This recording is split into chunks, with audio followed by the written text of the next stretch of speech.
Yes. Thank you. Well, the next witness to be called is Sarah Bibi Lau.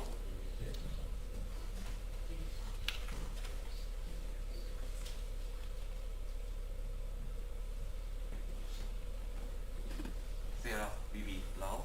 She will be led by Mr. Hawley.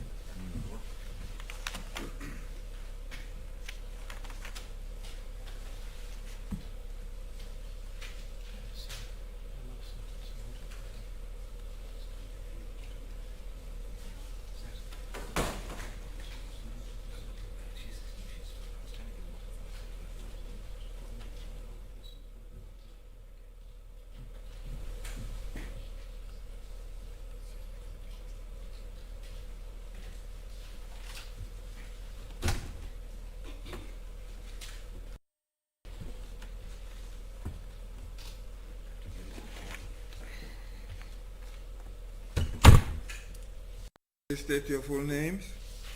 Sarah Bibi Lal.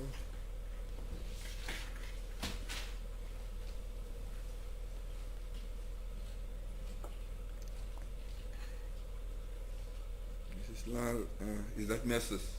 Yes. Mrs. Lal, do you have any objection to take the prescribed oath? No. Do you swear that the evidence you shall give shall be the truth, the whole truth, and nothing but the truth, say so help me God? Yes. Help me God. Thank you. Feel free to sit down there, Mrs. Lal. Yes, sir. As the court pleases. Mrs. Lal, are you comfortable? I think I'd like to stand. You- Bit of you- tired, I'll sit. You can stand, but you're also free to sit. The judge has no objections if you want to sit down. I know. Thank you. Firstly, thank you so much for being here today. It's a pleasure. We're aware that this is a particularly difficult time for you. This inquest is investigating the circumstances behind your younger brother's death in security police detention. So we're grateful that you're willing to come and share your experiences Certainly. with this court about your short times that you had with Hoosen, your younger brother. Before I start, can you confirm that you made up 2 affidavits in preparation for this hearing? Yes. And am I correct in saying that the first affidavit was signed and attested on the 6th of December 2017? Correct. My Lord, just for the record, that statement is contained in volume G at page 1393. 1393. Yeah, 1393. And Mrs. Lal, the second statement that you made out, would I be correct in saying that you signed that statement before Commission of Oaths on the 18th of, rather the 17th of February 2018? Correct. Thank you. We'll be making reference to both those statements. I'm assuming that you've been able to refresh your memory I recently by tried. reading the statements. I tried. So we're just going to roughly follow the statements in order to get a sense of who your younger brother was. Perhaps we can start by asking you, what was it like growing up with your younger brother Hussein? What kind of child was he? Okay. Hussein was 5 years my junior. We were very, very close. We had a very good relationship, and he was a very good playmate. And because he was the youngest and I was the only daughter, only sister, so we were very close, and we did things together. You know, if it meant visiting or playing games or whatever, we were always doing it together. Wonderful.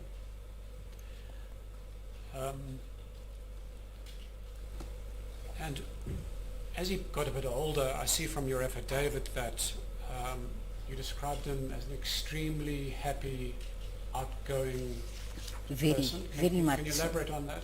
Yes, he was a very fun-loving person. He was outgoing, and he was a very homely person. When we in the kitchen cooking, he would come and want to know what we're cooking, and that's his favorite. And when the children come from school, he used to play with them, Scrabble, and he used to take them out to the museum or take them to the park on the weekends. When he visited the family, he took the children with him as well. And then most of the time he stayed at home. If he needed to go out, he would go for an hour or two to visit family and friends and then come back home. He didn't ever keep away from home in the evenings, at night actually. So you say that he was a happy, vibrant person, Very, very much so. and as a child and as a young man growing up, did you notice any signs of depression or any other condition that you recall? No, never. He was always happy and vibrant, keeping very healthy also, so there was no indication whatsoever. And can you tell us about his views about South Africa and the wider society? Can you repeat that, please? Did he ever express any views about South Africa as a society and the people that lived within South Africa? Not really. He was very, very friendly with everybody. Even in India when he went, he was very friendly. He had family friends there as well. And even in South Africa, he was very outgoing. He used to love going fishing with friends, with family. And he was very fun-loving. And did he believe in non-racialism? No.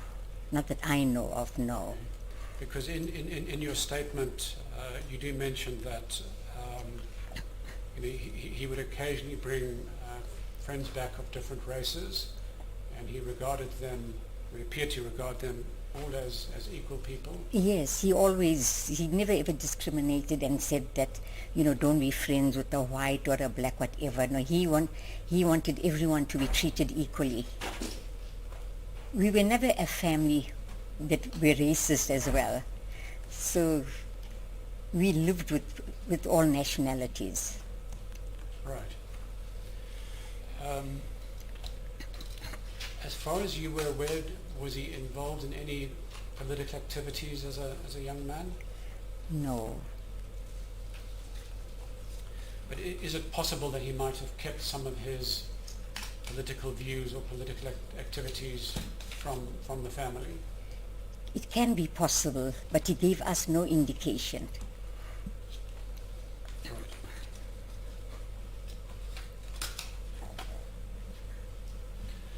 Now, we've heard from your brother Ismail that the family had to make some sacrifices to send him to university in India.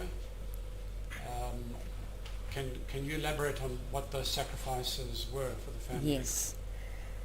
We were in no position to finance.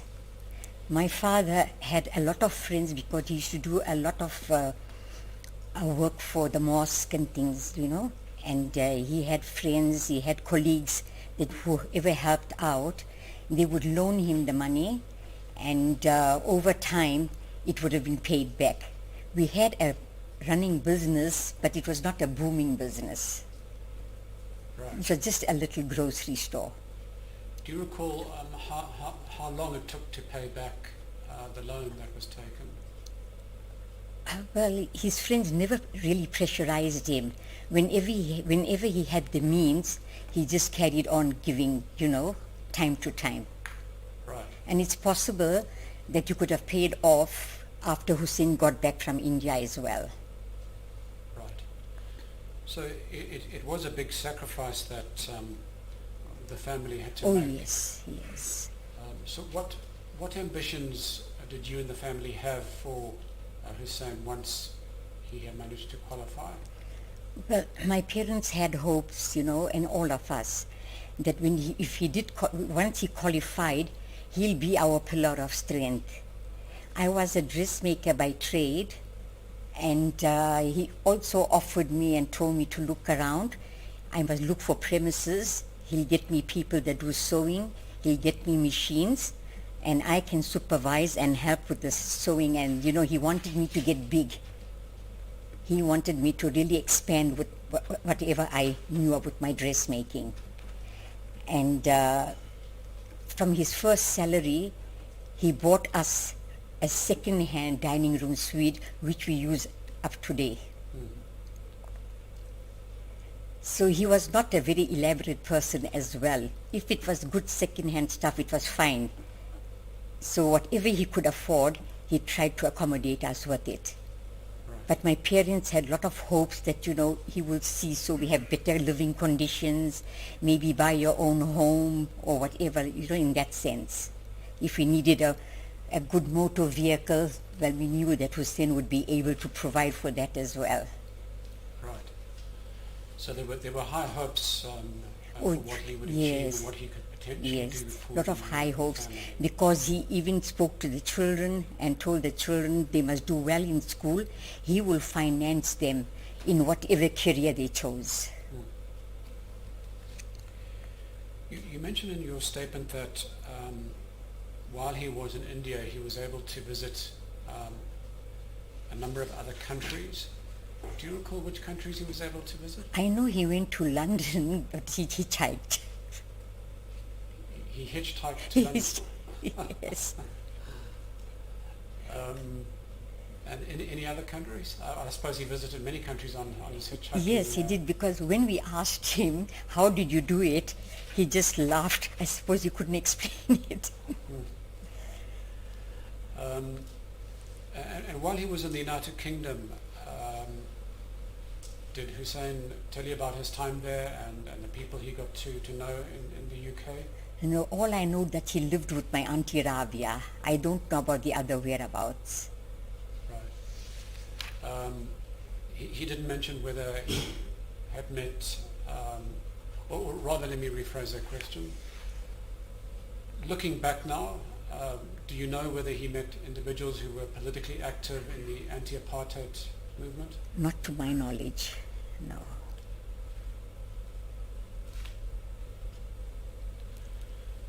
So once he was back from India, can you explain what career trajectory he decided to choose? He wanted to do something in the medical field, but because of, can't get place and things like that, he was lucky to get a place in India. So he and the few of his friends also chose a profession by dentistry. And again, we had to, my parents had to arrange finance for him to send him to India. And he studied in Nagpur, first in Andheri, and then after a few years he went to Nagpur where he qualified. And then he eventually returned back, and did he manage to find a position back in South Africa? Yes, yes. And can you just describe the position he had and where it was? It was in St. George Hospital in Durban. St. George's Hospital? Yes. Am I correct in saying that, as your brother Ishmael has indicated to this court, his responsibilities were to travel around and check on the dentistry needs of children and give them oral hygiene education? Yes, he was based at the hospital, but they had chosen days for him to go to the TB hospital. Then he used to go to Tonga to another hospital, and that's how he carried on with his profession. Right. Did he keep in close contact with the family at that time? Yes, he did. Do you want to explain how often you were able to meet up with him while he was working at King George, the Fourth Hospital? He came on a Friday. He spent time with us, and if he needed to go and visit friends, he'll go, but he'll come back. On Monday morning, he left again. And during the weekend, we used to prepare meals for him, his favorite meals for him. So he used to leave on Monday morning, go to his flat. He had to, of course, refrigerate whatever he cooked for him, and then he would go back to work. I see. And was that almost every Every weekend? Friday, Was it that was a sort of ritual? a ritual thing every Friday, yes. Right. You also mentioned in your statement that over the weekends he would occasionally see other people, such as Dr. Aku and Dr. Bukum. Yes, they used to play golf and things together. So they were close friends, were they? Yes, because they studied together as well. Right.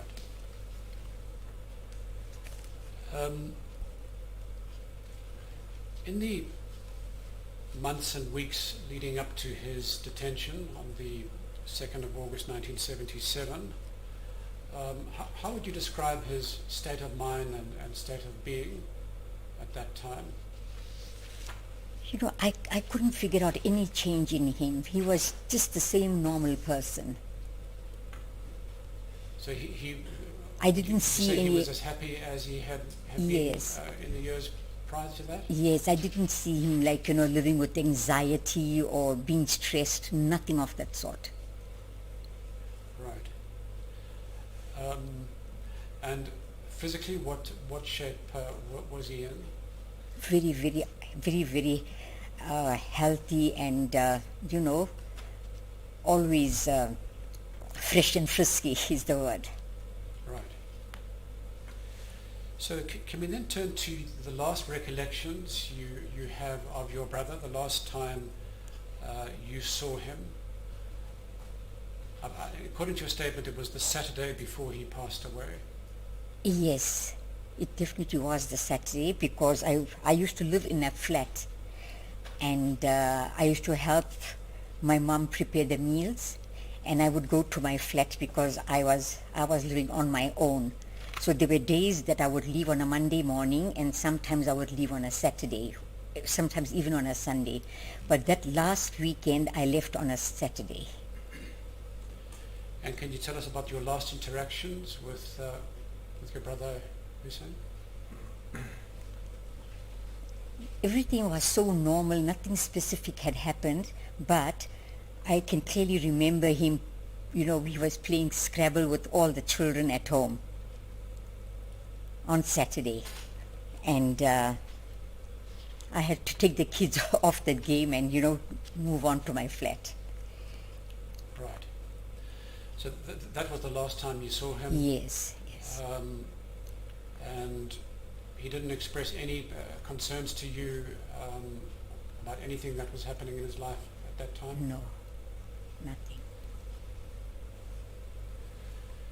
So if we can then turn to when you first heard about your brother's death in detention, where were you and what happened? I was employed at a shop next door. They were friends of ours and they needed help. So I was at the shop and I had a cashier's position there. And the lady that was the owner of the shop, she came to me on Wednesday morning, and she told me that I need to just go home and get some coffee for her husband and for herself from my home next door. And I was a bit worried because she normally sends coffee from her home, but I thought maybe she's going somewhere because she looked devastated. So I thought maybe she was not feeling too good, she was ill. So I did go. When I went, our home is at the back of the shop. So when I walked in, I see the people that were in the shop were very quiet and they just kept looking at me. But when I came onto the yard that leads to the house, just a few meters from the shop, the house is on. I could hear a lot of crying and you know, it's difficult. But and then when I heard that, I turned around and I came back to the shop, and I got scared that maybe somebody is having somebody's fighting or something, and we are not that type of family, so I didn't know what was going on. So I went back to the shop, and one of the staff that was there told me that please go back again because your brother died.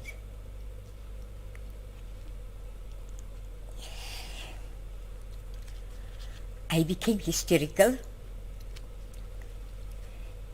and my elder brother Yusuf tried to calm me down as to why am I screaming. I must listen to what's going on. So I told him, yes, but this chap is joking with me, and he says Hussein is dead.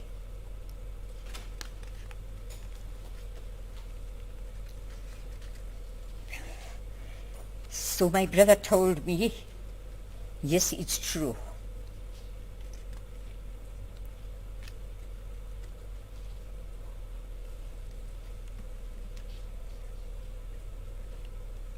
I went to the back to join the family, and everybody were devastated, and everybody were on the, dealing it their own way, crying, and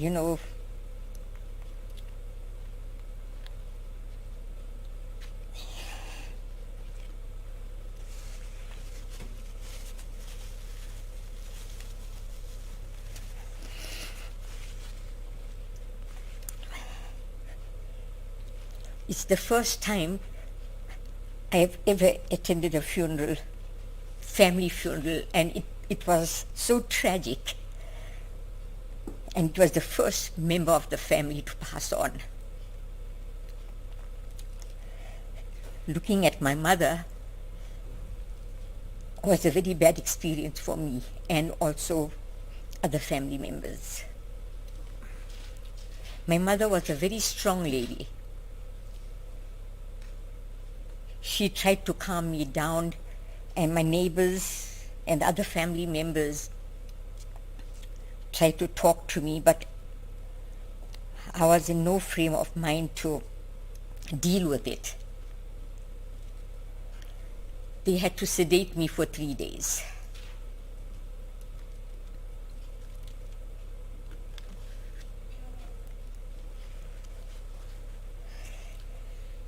You recall attending the funeral, but you were not permitted, as I understand, women were not permitted to be present at the washing ceremony, No. the bathing ceremony. No. But you and your mother were able to lift the cloth to see Hussein's face. Only after the post-mortem and the ritual bathing. Right. You say in your statement that you were not even aware that Hussein had been arrested, and that you are struggling with the notion that he would either have committed suicide. Can you explain to the court why it is you simply don't believe that he committed suicide? He was such a normal person. He went so normal. He was, the happy-go-lucky brother of mine that went to Durban. And how could he suddenly want to kill himself? For what reason? Why would he do it? Because we couldn't see any reason for him to do that. And I think everyone in the family still can't come to terms that he committed suicide. He would definitely not do something like that. He had no reason to. You're saying he had everything to live for at that Yes. time?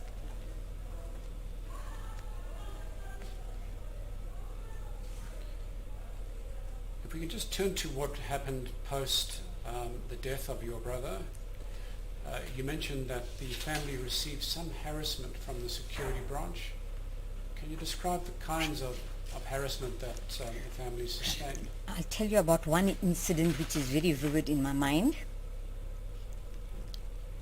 It was our fasting month, and we normally get up to have some meal before we start the proper fasting, about 2 hours or so before we start fasting. And my brother had a call, Yusuf had a call for him to open the gate. They want to come and search the house. So we all were up. The children, all of us were up. Children used to fast as well. So these two very big-sized guys came in, and they wanted to search the house. They wanted to search the house. My brother Yusuf allowed them in Hussein's room and all the other rooms, but not his bedroom where his wife was, sleeping.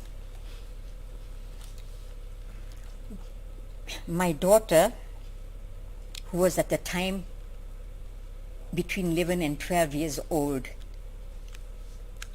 up to this day, she remembers that when one of the cops went with my brother to search whatever, this guy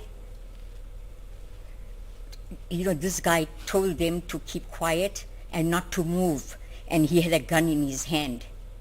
So that affected my daughter so much. Up to this day, she can't forget. She still remembers as a little girl, look, that incident, what feeling she had. She relives all that up to this day. My eldest daughter, who is now late, she was 55 years old when she passed on 2 years ago. She was also very, very close to Hussein.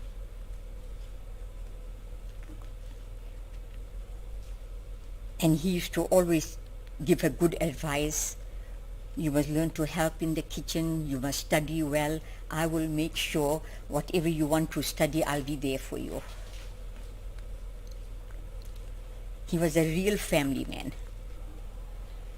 Can you also describe the impact of Hussein's sudden death and detention on the other members of the family, including your parents and your late brother Yusuf? Starting from my mother, I think my mom aged overnight. Though she was such a strong person, but she was so strong that she tried to be there for us and not for us all to, have a fallout. She just showed a very brave face, but inside it really shattered her. Our family was not the same. She was not the same. My dad was not the same as well. And my father became very withdrawn. Hussein had my father's personality. Very outgoing and, talkative and very, very vibrant and things like that. But my father became a very quiet man. I would sometimes see him sitting on the chair with his hand on his face, and I was very close to my dad as well, so I would go and ask him, what is wrong, are you not well? Then he'd say, no, nothing, but I could see tears in his eyes. And I knew that he was missing my brother. Yusuf, on the other hand, trying to get justice, neglected his family. We became close to his children and to his wife because he was always trying to work towards getting justice up to the time before he passed away as well. It affected his marriage, it affected his home life, and I think to a certain extent it also affected the children. That he was, it was not like a united family where parents would spend time with their children. Yusuf will be on his own. He'll be, take newspaper cuttings and try to get in contact and try to find out how did this happen? Why did this happen? So he was quite active in trying to get the Truth Commission, Yes, as well as organizations like Amnesty International, to highlight Husein's case. that's correct. Do you recall whether he was trying to get the prosecutors and the police to re-examine the case? I know he was doing this, but at that stage, after a few years of since passing, I relocated to Johannesburg. So I was not so much at home. I used to only come, probably once a month or twice a month. So his daily activities, I won't know much. Right. If I can just take you back to the time when your brother's clothing was returned to the family by the police. Were you present when that happened? I'm not. I did see his clothing, only his jacket, his coat, a tie, and a pair of shoes. More like boots, a pair of shoes. I'm not too sure if that's the one he has been wearing, or was that taken from his flat. I'm not too sure of that, but I have still got those shoes. I remember his blue suit coat and the tie. Right. You're aware, of course, that the police allege that he had attempted to hang himself with his trousers, and you will be aware that the police also allege that a handkerchief was used. Now, we've studied the property register that was disclosed in the first inquest, and there's no mention there of a handkerchief. Do you recall whether a handkerchief was returned with his other items? Not that I know of, no. I didn't even know that the handkerchief was used, to be honest with you, because I didn't hear anyone talk about it. Right. Now, you also mentioned in your statement that you attended the inquest in 1978. Yes. I understand that your brother Ishmael was advised that he shouldn't attend the inquest. Yusuf apparently said to him, "You're a government employee as a teacher, you shouldn't go." But you did go, is that Yes, yes, I did go. It was a very emotional time, so I don't remember much. It was... So, were your parents also in attendance at the inquest? Yes, correct. Did any family member testify at the first inquest? I can't remember. It could be only Yusuf. I don't think my mum and dad would have went to this, and can't remember. From sitting in the gallery at court, do you have any recollections of the experiences at the time, and what you were able to see from those proceedings? Did you get a sense that there was a serious search for the truth? Yes, yes. But the outcome of that inquest, the outcome was nobody was to blame, not even the police who interrogated your brother. How did you feel about that finding of the first inquest? I just felt that was a lie.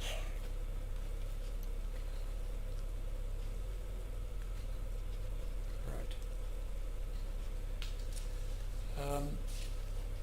In your statement you mentioned that your brother Yusuf sued the Minister of Justice for damages, and that an amount of money was paid to the family. Do you recall that? Yes. They paid a very small amount because they say he died from suicide. Now, we don't have the paperwork from that case. Has that paperwork gone missing, or is there still a chance of finding it? No, I wouldn't know about that. Okay. No. But it wasn't part of the papers that Yusuf had left behind? No, no.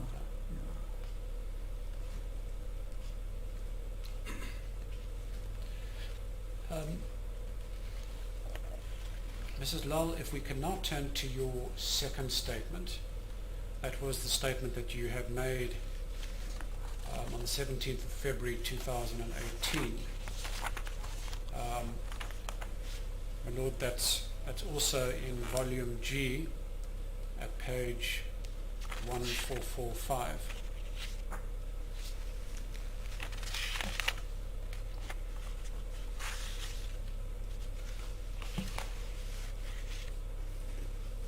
Yeah. Thank you. So, Is that this? Mrs. Lull, do you recall that towards the end of 2017, the National Prosecuting Authority and the South African Police Service decided to reopen the investigation into the death of Hussein? And you were contacted towards the end of that year. Do you recall? In what year was that? 2017.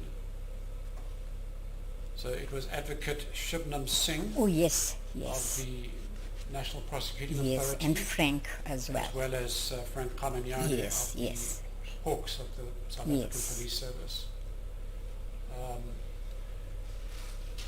They spoke to you about the reopening of the Yes, they did. investigation. Correct. And how did you feel that at that time that this step had been taken to reinvestigate your brother's case? I was very happy because it took 44, at that stage probably just 40 years. But I did feel very excited. At last we're going to get justice. And you got the impression that both Advocate Singh as well as Warrant Officer Kamanyane, that they were serious about getting to the truth behind your brother's death? Yes, for all the work that was put out, whatever they did, you know, they became like part of the family, especially Shabnam. And she did a lot of work. She went way out, and she worked quite hard for us to be where we are today. Also with Imtiaz Kaji, Anwar Jessup, they made this day possible for us. Yes, indeed. I think it's true to say that through their very hard work, Yes. we are here today. So, towards the end of 2017, Advocate Singh, together with Warrant Officer Kamanyane, came to your house and you handed over documentation to them. Correct. Do you recall what documentation that was? I'm trying to think whether it was the paper cuttings, or are you talking about photographs as well? Well, I'm assuming that these were the photographs that Yusuf had collected and that you had taken possession of after he died. Yes. Is that right? That's correct. So, as you mentioned in your statement, it included the cuttings, the articles, the photographs, post-mortem reports, and other documents. And you handed over everything that was in your possession to Yes. assist in their Correct. investigations.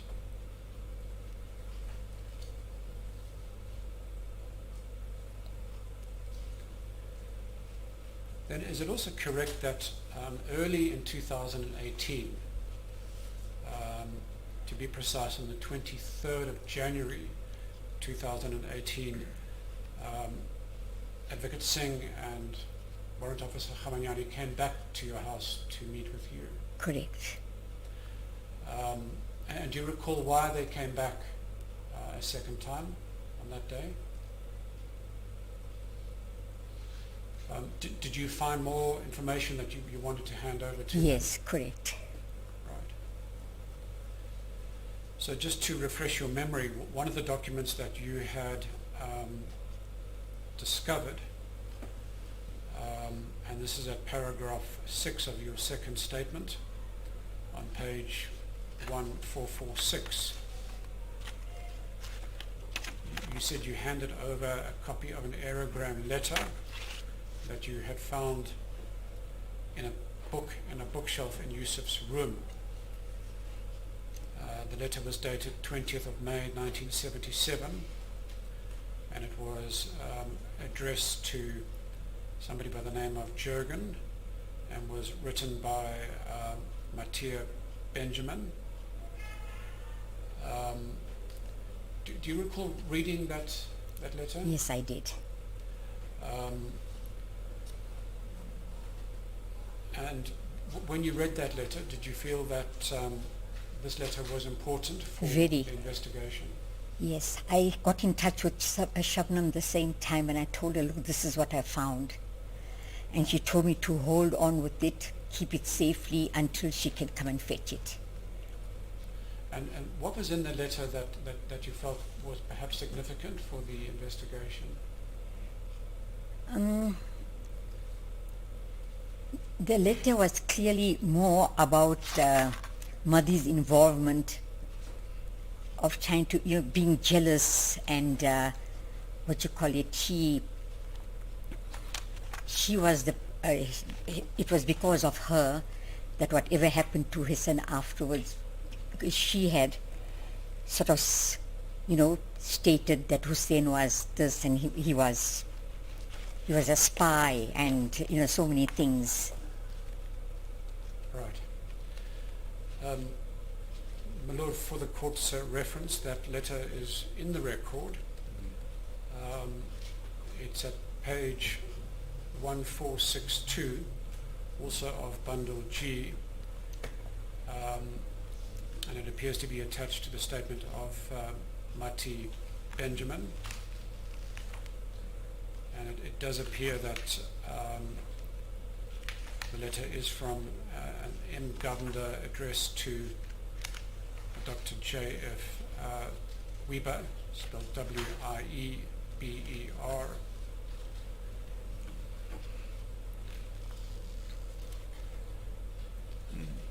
And if my Lord looks at the bottom of that page, it's handwritten. It's written, "This is a letter of the young sister who betrayed your son Hussein. She has been well paid for the job. She now drives a brand new Mazda." My Lord, we will deal with the letter when we turn to the evidence of Mattia Benjamin.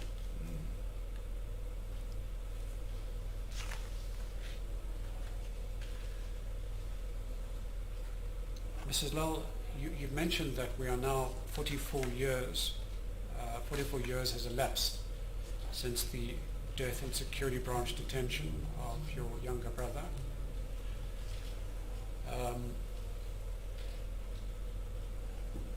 Do you want to express to the court how you are feeling, given that you had to wait some 44 years for this day to arrive?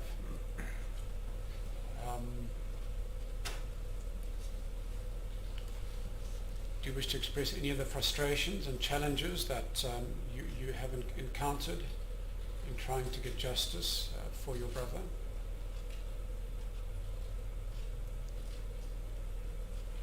I find a sense of relief because I think, we owe it to my parents, to my late brothers, and to other family members who stood with us during these 44 years and always partook in prayers or, being with the family when there were occasions. Because when there were weddings in the family or any other happy occasion, unfortunately, for us it was never a happy moment. And I feel very light in my body that, a whole load is off my mind, because now I just feel relief and light that this is taking place.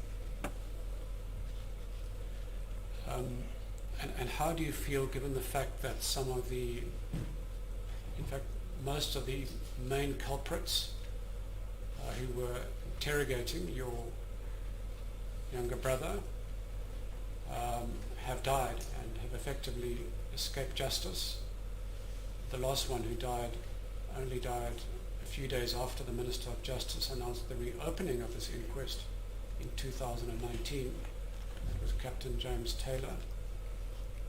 Yeah, I do feel disappointed because I would have so much loved for him to be able to see what he's put the family through, and especially most probably he would have even admitted to what he has done.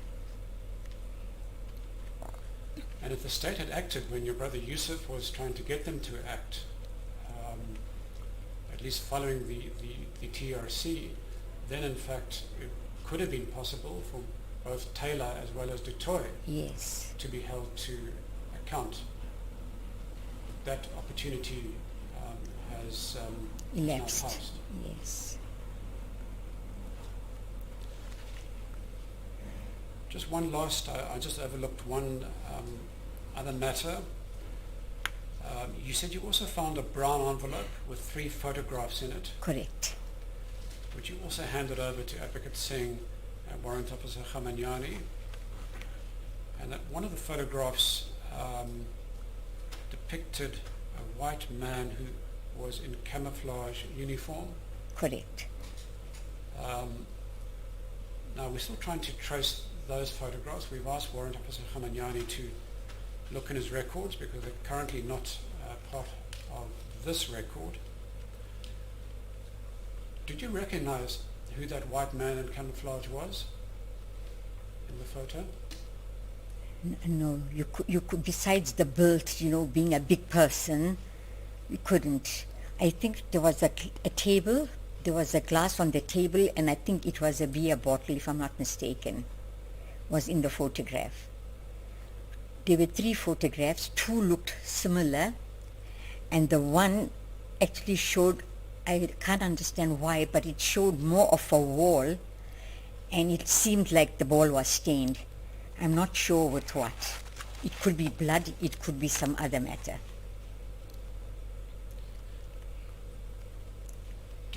Do you know what? Do you know the officers Taylor and Dutoy? Did you ever see pictures of Oh them? yes, yes. But from your recollection, you couldn't make out whether the man in camouflage was either Taylor or Dutoy? It's possible they could be, but I can't really tell you that it was them. But it is possible it could be them. And then the photograph, one of them was an image of a police cell door and window. Did you believe that might have been cell number 2 at Brighton Beach Police Station? You mean in the photograph? In the photograph.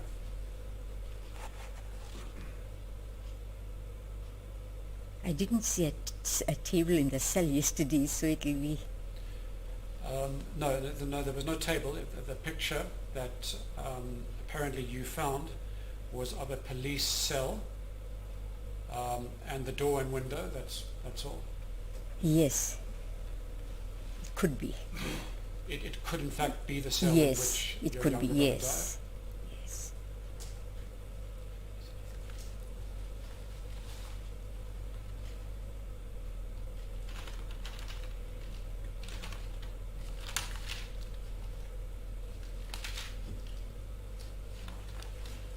Mrs. Lala, is there anything else that you would like to say to this court before we close your evidence?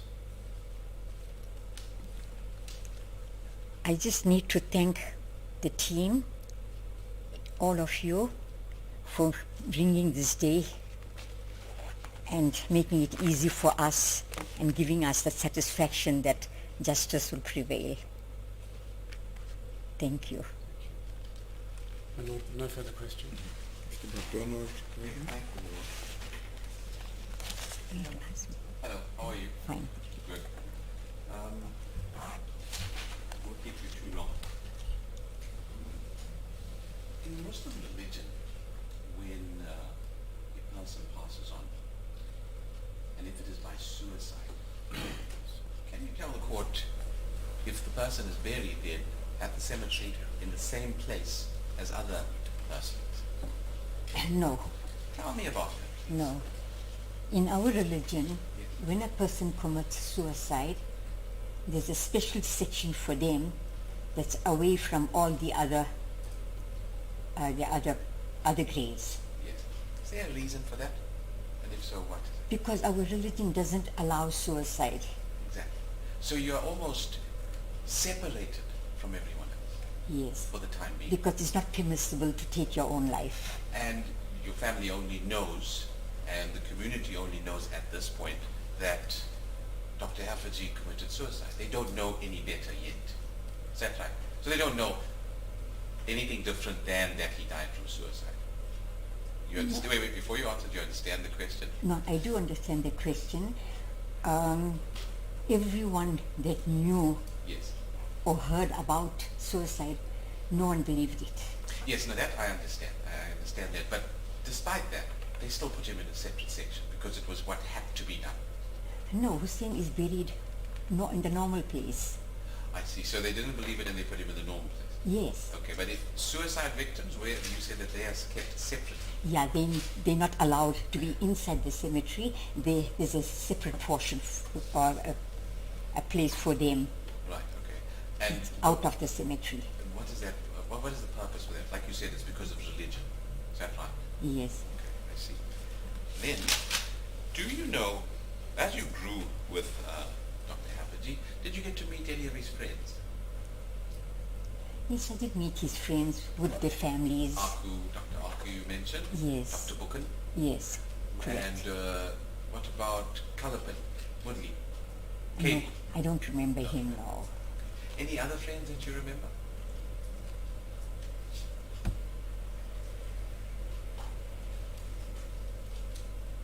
He had a lot of friends, but coming in for tea or something. But That's fine. I know it's a long time. But the closest I know was Robin and Dr. Buchan and Aku. Okay. And you've had family members, or at least one that you know of, that was arrested by the security branch, other than Dr. Haffejee, your brother. Do you know anyone else that was arrested? Not to my knowledge. Okay. And did Hussein ever tell you how he felt about how the government at that time was treating the non-whites in our country? Did he ever say how he felt about it? When Hussein spoke, about equality, Yes, yes. equal rights, from that I gather and I know that he didn't want us to say that, or him himself. No. He himself didn't believe that, we must segregate ourselves from other religions. We must all be together as one. So in terms of how he felt about the way the government treated non-whites back then, he wasn't happy about it, was he? No, I don't think he was happy, no. Yes, he would not have been. No. I see. And did he ever tell you how he felt about it, other than what you just said? No, he just told me, he used to just tell us that, we must treat everyone alike, we must all, it would have been so nice if everyone could be together, travel together, had functions together, because those days it was entrance whites only, blacks only, things like that. He didn't like. Thank you. Do you recall when Hussein came back from India? The year? 1976? Yes. 1976. And do you recall when in 1976 he started work at King George V? No, Don't remember that? I don't remember. No, that's fine. Let me just check that everything.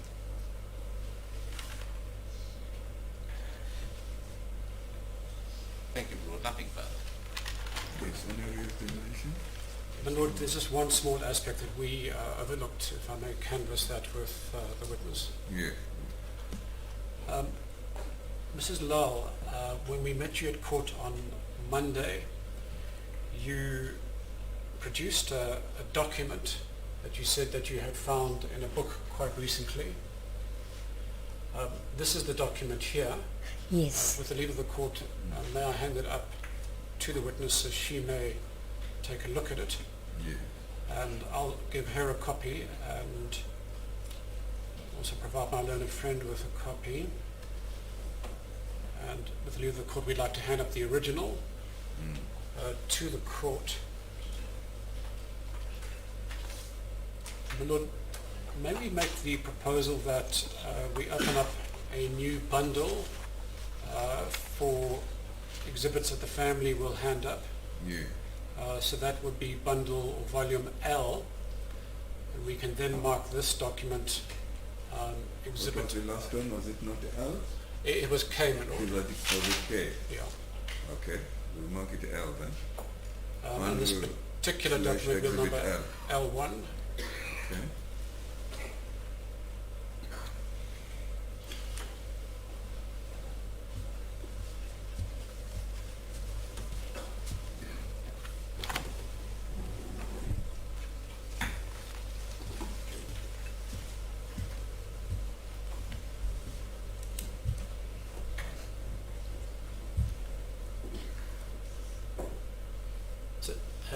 Mrs. Lowell, do you recognize the copy of the document that you have before Yes. you? And am I right in saying it's titled Information Supplied by Former Security Policeman Mohan Deva Gopal? Correct. Am I correct in saying that it's a short document comprising 3 pages? Can you explain to the court how you came across this document? I knew the inquest was coming, and I thought I had a copy of my statements, which I had given Shabnam and Frank. So thinking that I must have put it in where all the other papers are, important papers were, and books, I came across an envelope with some family photographs of Hussein when he left India and when he went to India, just happy moment photographs. And I came across a letter, and when I opened it, I read that, and at the same time I phoned Shabnam to get in touch with Anwar Jasub to tell him this is what I have found. So Shabnam told me to keep it safely, Anwar told me to keep it safely, and also to hand it over to him when we come to court. Right. And so you duly gave it to your attorney, Mr. Anwar Jasub, who then produced it and made copies for the rest of the legal team. Do you have any more information about this document and who it could have been supplied to? So it does seem as if this is information, if the title is to be believed, provided by former security officer Gopal. Would you know who he gave this information to? No, I wouldn't. Could it have possibly been your brother Yusuf? Yes, it could be possible. Yes. Well, we'll certainly canvass this with Mr. Gopal when he is called to give evidence. But thanks again for locating it. And certainly if you find any more documents at home that you think might be of relevance, feel free to contact your attorney, Mr. Jessup, and we can bring them to the attention of the court. Thank you, I will do so. Thank you.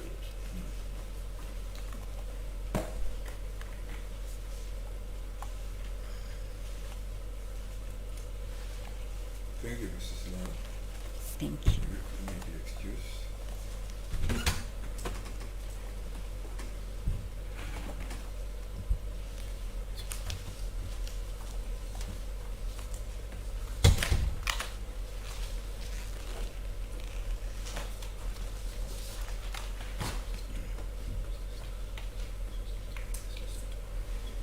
Yes, Mr. Vani, do you have another witness today? Well, Lord, we don't have another witness for today. Alona Jr. is just calling up the schedule so that we can just briefly chat about tomorrow. Yeah.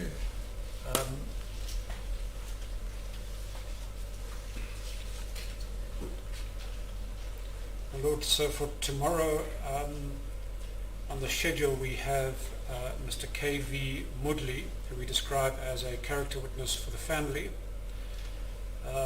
He is based though in Cape Town and has requested to testify online. And so we just wanted to work out the mechanics of doing so. And perhaps my learned friend from the state can explain to you what he has indicated to us, namely that there might be some difficulties in getting online in this court, but that there are alternative facilities. It is only one witness, and we don't believe we should be longer than 1 or 2 hours with him. It's just a question of whether we're able to set up a Zoom or video link in order to expedite that.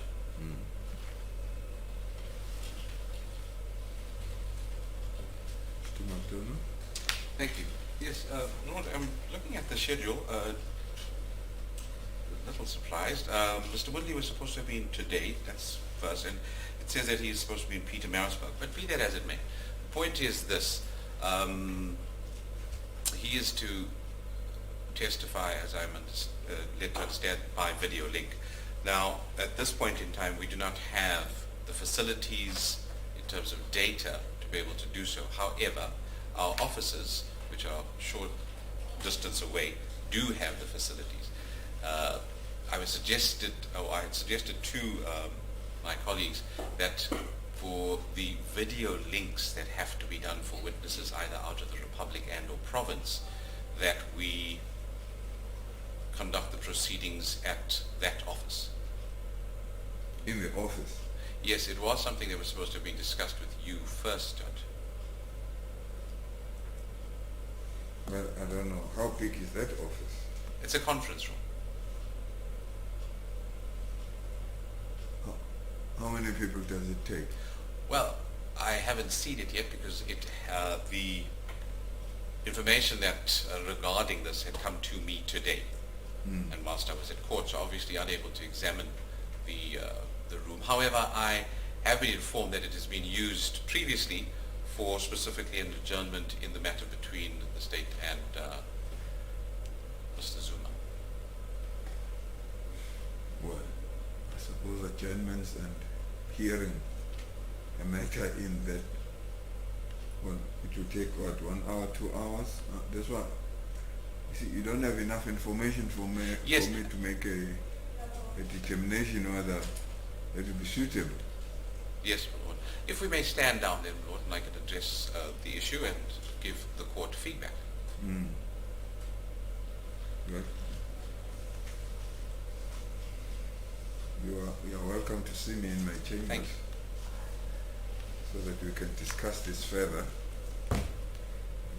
See if there is any other alternative arrangements that can be made. Okay. Otherwise, the hearing is rolled over till tomorrow. Yes. We won't have to come back here. No, maybe we should just stand the matter down for a while so that I can get the information, inform the court accordingly, and in the venue decide upon. Okay. We'll take a short adjournment. Thank you.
please. Yeah, sure.